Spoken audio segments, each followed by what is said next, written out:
بیوی کی عدت پوری نہیں ہوئی اور شوہر نے دوبارہ نکاح کر لیا.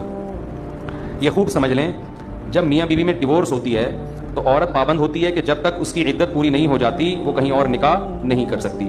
عدت کا مطلب ہے اگر اس کو مینسز آتے ہیں, حیض آتا ہے, تو 3 مینسز آ جائیں. جب تک 3 مینسز نہیں آئیں گے وہ کہیں اور اسلام میں شادی نہیں کر سکتی. شادی کرے گی تو وہ کالعدم ہوگی, زنا کہلائے گا وہ. اور اگر وہ پریگننسی ہے اس کو, تو جب تک بچہ پیدا نہیں ہو جاتا وہ کہیں نکاح نہیں کر سکتی. بچہ پیدا ہونے سے پہلے کر لی وہ نکاح بھی کیا ہے, زنا ہے. اور شوہر کی اگر ڈیتھ ہوئی ہے تو 4 مہینے 10 دن سے پہلے وہ کہیں نکاح نہیں کر سکتی. یہ تو عورت کا مسئلہ ہے. مرد کا کیا ہے تو خوب سمجھ لیں. مرد نے جب بیوی کو طلاق دی تو جب تک عورت کی عدت پوری نہیں ہو جاتی, عورت بعض احکام میں شوہر کے نکاح ہی میں سمجھی جاتی ہے. لہذا وہ اس عورت کی سگی بہن سے اس دوران نکاح بولو نہیں کر سکتے, کیونکہ 2 بہنوں کو آپ نکاح میں جمع نہیں کر سکتے.